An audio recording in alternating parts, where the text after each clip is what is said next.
नमस्ते सबैजनालाई। अहिले म मानव सेवा आश्रममा छु। यो चाहिँ जनकपुरमा रहेको छ। अब एक्ज्याक्ट लोकेसन कहाँ हो सर? यो राजाबा क्याम्पसको छेउमा। ओके, सो यहाँ चाहिँ एकदमै अलग लेभलको एक्सपिरियन्स भयो मलाई चाहिँ होइन। हामी लाइफको भागदौडमा हामी कहाँ कहाँ जान्छौँ, के गर्छौँ, हामी के एकदमै सानोतिनो कुराहरूको लागि चाहिँ हामी एकदमै फ्रस्ट्रेट भइरहेको हुन्छौँ होइन। हामी डिप्रेस्ड जेनेरेसन पनि हो। जुन चिजको लागि हामी डिप्रेस्ड भइरहेको छौँ, हामी लिटरली हामी सुइसाइड गरिरहेको छौँ होइन। त्योभन्दा एकदमै धेरै पर छ कि जिन्दगी भन्ने कुराको सिकाइ चाहिँ। खासमा एक्चुअल हेर्ने हो भने रियालिटी यहाँ छुट्टै छ। कसैलाई यहाँ खान पुगेको छैन, कसैलाई घरको व्यक्तिहरूले हेरिरहेका छैनन्, कसैको चाहिँ बडीको एउटा पार्ट नै मिसिङ छ होइन। कसैको चाहिँ इन्फेक्सियस पार्टहरू लिएर स्ट्रगल गरेर हिँडिराख्नु भएको छ।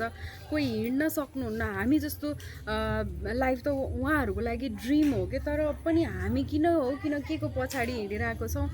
यहाँ आएर चाहिँ मलाई यस्तो फिलिङ भयो कि अहिले त म एकदमै हुन्छ नि ट्रमाटाइज भएको जस्तो फिल भइरहेको छ। मैले केही चाहिँ भिडियोजहरू पनि हेरेँ मानव सेवा आश्रममा रहेर। त्यहाँनिर चाहिँ कस्तो अवस्थामा रहेकोहरूलाई चाहिँ रेस्क्यु गरेर यहाँ ल्याएर राख्नु भएको छ। यहाँ 60जना जति हुनुहुन्छ, हरेक एज ग्रुपको हुनुहुन्छ। उहाँहरू लाई चाहिँ अहिले बेसिक रिक्वायरमेन्ट छ कि, त्यही भएर हामीले चाहिँ हुन्छ नि एक्सिस हामी पैसा कसैसँग बढी हुँदैन होइन, तर हामीले वेस्ट गर्ने खालको, हामीले अननेसेसरी गर्ने खालको खर्चहरू चाहिँ हामीले यहाँ आएर सदुपयोग गर्न सक्छौँ, सो द्याट कसैलाई चाहिँ इच्छा खान पुग्छ। सो मेरो लागि चाहिँ एकदमै बिग लाइफ लेसन लिएर म यहाँबाट जाँदैछु। हस्, योभन्दा धेरै त अब के भन्ने मैले। अहिले यहाँ हामी पनि यहाँ सबैजना उपस्थित छौँ। यहाँ तपाईँले यहाँ खाना खाएपछि तपाईँले यहाँ हेर्नुहुन्छ अब दादाले कति गर्नुहुन्छ हेर्नु चाहिँ। यहाँ एउटा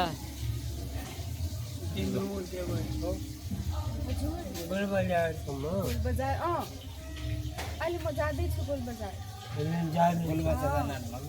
हो। तपाईँको घर जहाँ छ नि म त्यहीँ काम गर्छु। तपाईँ यहीँ बस्ने, तपाईँलाई यहाँ राम्रो छ।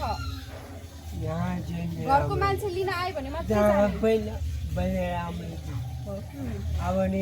काम भइहाल्यो। त्यो चाहिँ राम्रो घरको मान्छे लिन आउनुहुन्छ तपाईँलाई? घरको मान्छे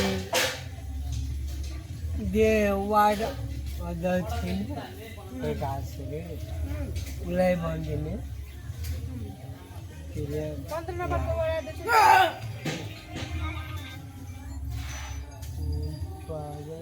लक